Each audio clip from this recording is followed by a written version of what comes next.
Well, hello everybody, and welcome back to Chloe's Orchids. So on the table before you, you see a phalaenopsis orchid and some various supplies that looks like we're going to do a repot, and that's kind of what we're doing. But we'll get into the story of what's going on with this phalaenopsis Sogo Vivien, so stay tuned.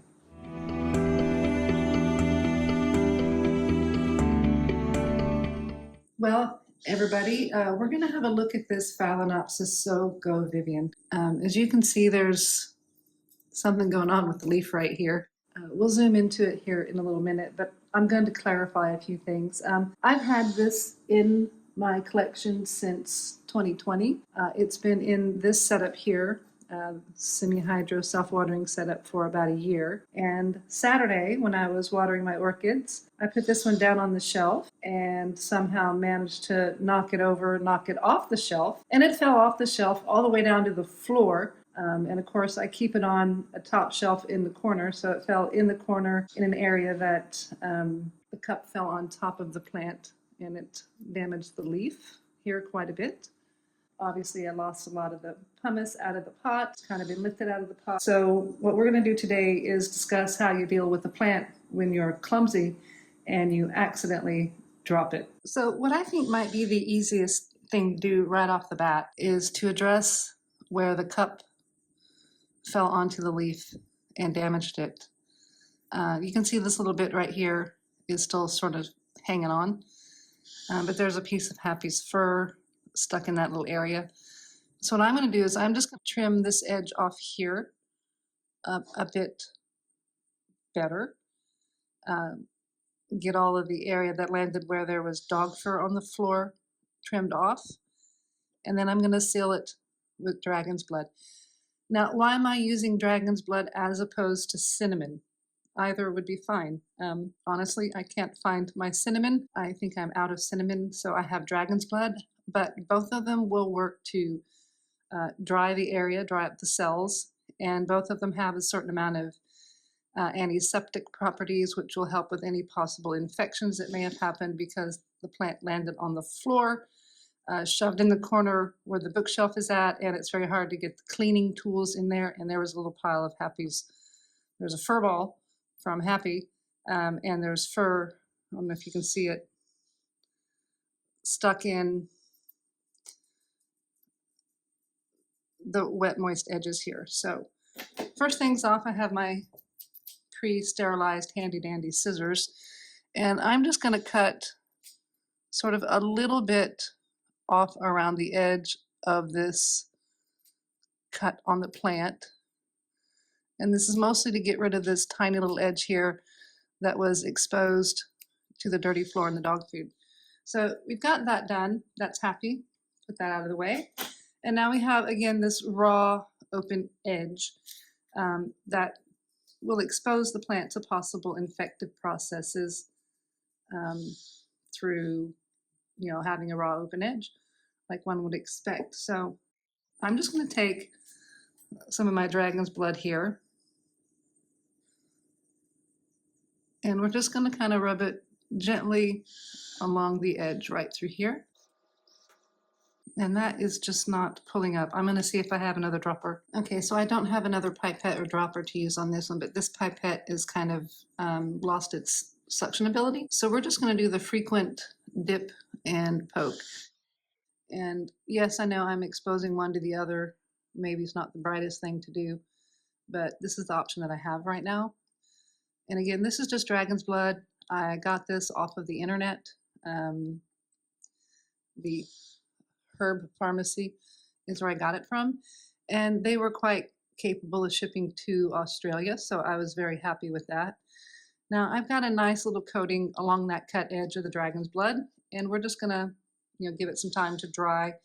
But while it's drying, we can get this out of the pot. Now, I do fully intend on putting this plant back into this same pot for reasons that you can see that there's not any green root tip growth. These roots are not looking so hot, but they're used to this setup. And basically what we're going to do is just clean off a little bit of these dead roots, and then we're going to put this right back into that pot there. really exciting stuff. Now, I am gonna not reuse this pumice because I kind of scooped this up off the floor, and there's dog fur and stuff in it. So we're just gonna trim this off here. But I've got new pumice. I'm not gonna worry about washing the cup. I'm not super worried about that. The big worry is I'd like to get these dead roots off and it back into its happy little hiding hole in its pot. These got to be the least sharp scissors I own.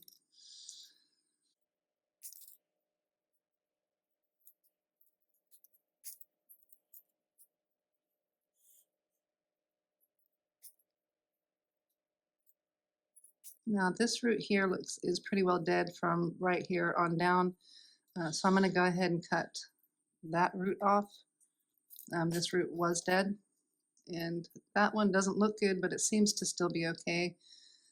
This one here obviously is dead from there down, so we're just going to cut that off.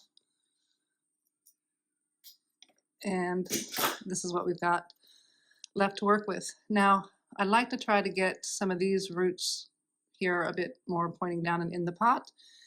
And I think our saving grace is we've got this one root tip here with a green growing point. So hopefully that means that this plant is starting to wake up for the spring and will start its new growth. I typically find that phalaenopsis roots are really adaptable to just about anything, particularly if you give them a moment to repot them while you still have green growing root tips. They seem to be a lot more adaptable to that. So we're just going to take a moment here and clean all of this debris up off the cookie sheet, and we'll be right back. Okay, and we're back. And I am going to use the water bath technique to it's up like I normally do. Why am I doing that? The pumice I'm using is dry, and I'd like it to be a little bit wet. This is how I'm going to water the plant until next Saturday. It's actually Tuesday night.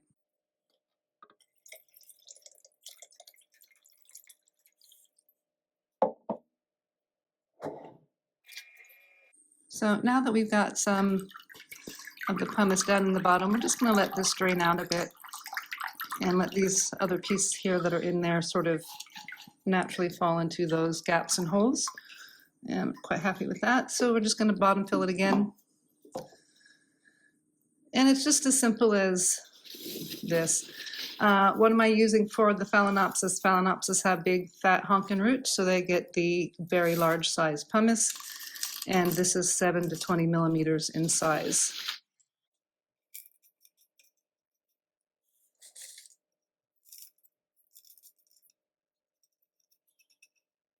Now I'm going to put a little bit more water into the cup.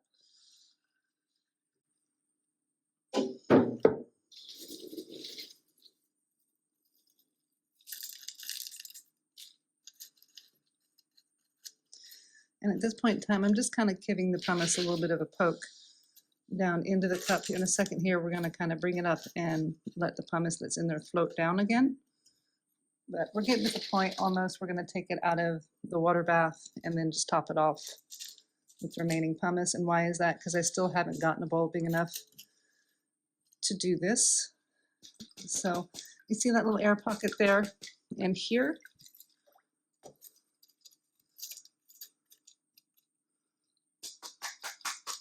So we've got that one fixed, but not that one there. That's okay.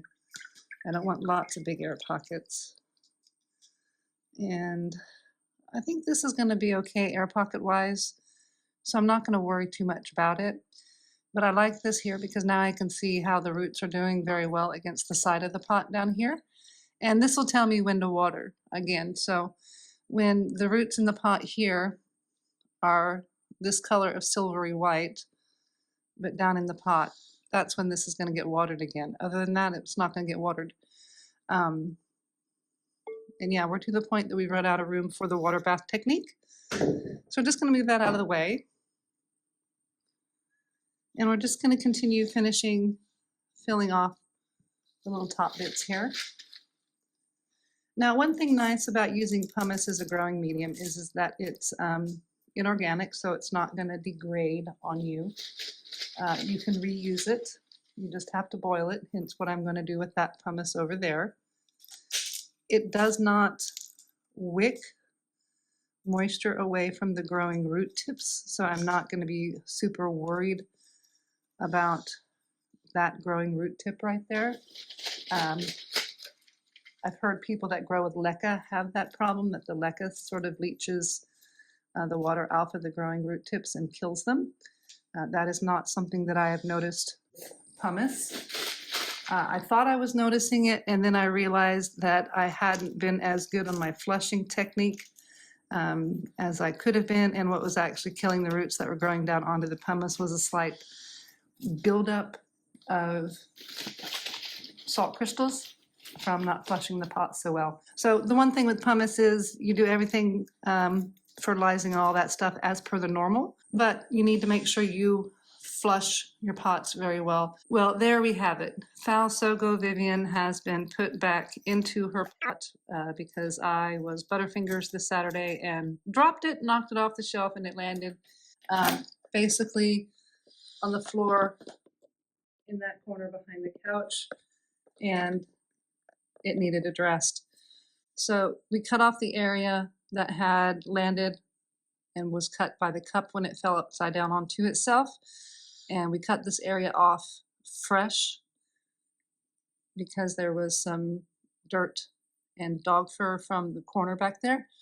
And then we've covered it with dragon's blood. And again, dragon's blood has some dissectant and some antiseptic properties to it. So hopefully we'll mitigate any bacterial or fungal badness happening there. I did not reuse the old pumice strictly because a lot of that fell onto the floor, that little corner area where it's hard to vacuum, and there was a bit of dog fur and dust in there, so I'm going to wash and boil the pumice. But other than that, Phalaenopsis Sogo Vivien is back in her pot, seated quite nicely. I will be less of a butterfingers when I put her on her shelf again, and I thank you so much for watching. If you liked the video, please give me a thumbs up. A subscribe would be very much so appreciated. And everyone have a fabulous day.